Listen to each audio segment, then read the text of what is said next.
జయశంకర్ జిల్లా BJP party అధ్యక్షులు నిషిధర్ రెడ్డి తనపై చేసినటువంటి వ్యాఖ్యల్ని తీవ్రంగా ఖండిస్తున్నట్లు తెలిపారు పులి తిరుపతి రెడ్డి. ఒక పార్టీకి జిల్లా అధ్యక్షులుగా ఉన్న నిషిధర్ రెడ్డి నిజ నిజాలేంటో తెలుసుకోకుండా మాట్లాడడం సరైంది కాదన్నారు. ఇసుక మాఫియా చేస్తున్నట్లు రుజువు చేస్తే దేనికైనా సిద్ధమే అని వారు సవాల్ విసిరారు. పెళ్లి గ్రామానికి అంటే మా గ్రామానికి వచ్చి మీడియాతోని మాట్లాడిన బీజేపీ జిల్లా పార్టీ అధ్యక్షులు నిషిధర్ రెడ్డి గారు వారి మండల పార్టీ అధ్యక్షుడు మిగతా బీజేపీ నాయకులతోని ఇక్కడ ఒక కాలువపిల్లో ప్రెస్ మీట్ పెట్టడం జరిగింది. దాన్ని నేను తీవ్రంగా ఖండిస్తూ ఉన్నా. జిల్లా పార్టీ అధ్యక్షునిగా ఎవరో హైదరాబాద్లో ఉన్నటువంటి వ్యక్తి నీకు ఏదో మాయమాటలు చెప్తే వచ్చి ఇక్కడ ప్రెస్ మీట్ పెట్టినావు. ప్రెస్ మీట్ పెట్టి మాట్లాడే అంశాలను కూడా పూర్తిగా తప్పుగా మాట్లాడినావు. ఇక్కడ మాట్లాడుకుంటూ ఇసుక మాఫియా అన్నావు, ల్యాండ్ మాఫియా అన్నావు. నీవు మాట్లాడింది ఇందులో ఏ ఒక్కటైనా ప్రూవ్ చేయిస్తే నేను దేనికైనా సిద్ధం. నేను నీ రేగొండ మండలం చౌరస్తలో నేను తప్పనొప్పుకొని బేసరత్తుగా క్షమాపణ చెప్తా. లేదనంటే నువ్వు మాట్లాడిన కథనాలను వెనుకకు తీసుకొని మీడియాకు మాట్లాడింది పొరపాటు అని ఒప్పుకో. నీ విజ్ఞతకే వదిలేస్తున్నా. ఒక జిల్లా పార్టీ అధ్యక్షునిగా ఎవరు చెప్తే వాళ్ళు చెప్తే విని మాట్లాడడం కాదు, నాయకుని లక్షణం అది కాదు. నువ్వు అది వాస్తవం ఏందో గ్రామంలో తెలుసుకొని మాట్లాడాలి. ఏది పడితే అది మాట్లాడతా నేను జిల్లా పార్టీ అధ్యక్షుడిని అని అనుకుంటే అది ప్రజలు చీకొట్టే టైం వస్తుంది. మనం ప్రజల యొక్క మనసును గెలుచుకునే విధంగా రాజకీయాలు చేయాలి. ఏదైతే పార్టీ ప్రతినిధిగా భూపాలపల్లి జిల్లా పార్టీ ప్రతినిధిగా ఉన్నావు, పార్టీ బలోపేతం ఏ రకంగా అవుతుందో దాని గురించి పార్టీ బలోపేతం చేయి. రాబోయే ఎన్నికలలో సర్పంచ్గా, ఎంపీటీసీగా, వార్డు సభ్యులను ఎందరినో లీడర్లను తయారు చేసి పార్టీని బలోపేతం చేయాలి. కానీ దానికి విరుద్ధంగా నువ్వు ఉన్న పార్టీ బలోపేతం కాదు కదా, భూస్థాపితం అయ్యే విధంగా నీ ఆలోచన విధానం కానీ నువ్వు ప్రెస్లో మాట్లాడడం కానీ నేరుగా కనిపిస్తూ ఉన్నది. నేను ఇప్పటికైనా శశిధర్ రెడ్డి గారికి విజ్ఞప్తి చేస్తూ ఉన్నా.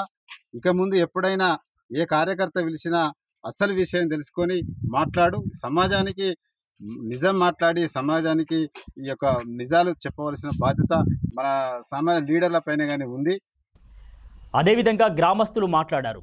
గుడి భూమికి సంబంధించిన విషయంలో పులి తిరుపతి రెడ్డికి కానీ అంజిరెడ్డికి కానీ ఎలాంటి సంబంధం లేదన్నారు. కావలసుకునే వారిని టార్గెట్ చేస్తున్నారని చెప్తున్నారు గ్రామస్తులు. కానీ తిరుపతి రెడ్డికి కానీ విజేంద్ర రెడ్డి కానీ వాళ్ళ కుటుంబానికి కానీ ఎవరికి సంబంధం లేదు. వాళ్ళు అసలు ఊర్లో లేరు, ఉన్న సుతీటికి రాలే, వాళ్ళు కొబ్బరికాయతో కొట్టలేదు, ఈ గురికాడ సుత రాలే.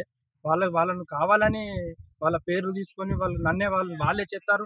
ఈ ఊర్లో ఉండి వాళ్ళు వెనుక ఉండి ఈ ఊళ్ళో అంతా నెగెత్తారంటే అంత ఎవరు వాళ్ళు చెప్పంగానే పోటీలు ఊర్లో ఎవరు లేరు, ఎవరి సమస్య వాళ్ళకు ఉన్నది. వాళ్ళే చెప్తారని వాళ్ళు లేనే లేరు. వాళ్ళకి సంబంధం లేని సమస్య ఇది. వాళ్ళు ఉన్నారని వాళ్ళని కావాలని వాళ్ళ పేరు తీసి రోజుకొక వార్త రాస్తాను వాళ్ళ మీద. ఇది సరైన పద్ధతి కాదు. కాలువపల్లి ఇక్కడ ఏమైందంటే సంవత్సరానికి ఒకసారి శ్రావణ మాసంలో వనదేవతలు కానీ వస్తే ఇక్కడ ఒకటి జరిగింది ఏంటంటే కేసీఆర్ హయాంలో అప్పుడు శ్మశాన వాటికే వనదేవత ముందుండే, శ్మశాన వాటిక ఎనుకుంది. అక్కడ ఉండద్దని దేవతలు వచ్చి అట్లా చెప్పడం వలన అక్కడ పోగొత్తాంది, ఉండద్దని అన్న తర్వాత ఊరు సమక్షంలో 2004లో ఇటు రోడ్డు ఉండే 30 ఫీట్ల రోడ్డు, ఇది చంద్రబాయంలో పనిగారం పథకం కింద రోడ్డు తీసిరు. రోడ్డు తీస్తే ఒక 3 జాగాల్లో చూస్తే ఏమైందంటే ఒక దిక్కు మన దింపుడు కళ్ళ ఉన్నదని వద్దన్నారు, ఒక కాడ మళ్ళీ కిందికి పోతే ఫ్లడ్స్ వస్తుంది అక్కడ వద్దని అన్నారు. అన్న తర్వాత ఇక్కడ 30 ఫీట్ల రోడ్డు ఉంది కదా, అది ఎవరికి సంబంధం లేకుండా రోడ్డు మీద ఒక 8 ఫీట్ల కట్టుకుందామని ఊరందరూ నిర్ణయించి ఊరందరం అనుకొని అక్కడ కట్టడం జరిగింది. జరిగిన తర్వాత ఏమైందంటే అది ఎవరికి పంచకమేసుకు సంబంధం లేదు, అక్కడ ఎవరికి సంబంధం లేదు. జరిగిన తర్వాత ఏమైంది, అక్కడ వేసిన తర్వాత ఊరందరం అనుకొని అంటే ఇది సూత అప్పుడు పంచమహేష్కు ఇన్ఫర్మేషన్ ఇవ్వడం జరిగింది. జరిగిన తర్వాత ఇక్కడ జగన్ అనేటైనా ఉంటాడు, ఆ జగన్కు సూత చెప్పిన తర్వాత అది నాదే భూమి, ఇక్కడ కాలువ ఉంది, మీరు వేసుకోరి, ఎలాంటి సంబంధం లేదని చెప్పడం జరిగింది. జరిగిన తర్వాత ఊరందరి సమక్షంలో అక్కడ గుడి వేస్తే తెల్లారి మేము 14 తారీఖు అనుకొని అంటే బేస్తారం శుక్రవారం వంటలకు వచ్చుడు. ఊరు సమక్షం వేసుకున్న తర్వాత పంచిక మహేష్ అనే వ్యక్తి వచ్చి ఇక్కడ కారు పట్టుకొని వచ్చి కారు పట్టి దాన్ని గుద్ది అది చేసి మొత్తం ఒక పోలు ఇరిగింది ఆల్రెడీ కూలగొట్టారు. కూలగొట్టిన తర్వాత ఊరందరూ వచ్చి గతం దిగుడుతోనే వాళ్ళ భార్య కానీ ఎవరు కానీ వాళ్ళకు ఇష్టం వచ్చినట్టు నోటికి వచ్చినట్టు బూతులు తిట్టుకుంటూ జనాల మీద అట్లా మాట్లాడుట్లా జనాలు అందరం కలిసి రియాక్షన్ అయ్యి మళ్ళీ దాన్ని నిలబెట్టుకోవడం జరిగిన తర్వాత మళ్ళీ నిలబెట్టుకొని మళ్ళా తెల్లారి మళ్ళా ఇటు వంటలకు రావడం జరిగింది. ఇది ఉద్దేశపూర్వకంగా పులి బ్రదర్స్ కు వాళ్ళ మీద నెట్టుడు, అది ఉద్దేశపూర్వకంగా ఆయన కక్షపూరితంగా వాళ్ళ మీద అది చేస్తాడు కాబట్టి పులి బ్రదర్స్ కు ఇది ఎలాంటి సంబంధం లేదు. ఇది ఊరందరి సమక్షంలో జరిగింది. వాళ్ళ ఇక్కడికి రావడం సుద్ధా జరగలేదు, రాలేదు సుద్ధా.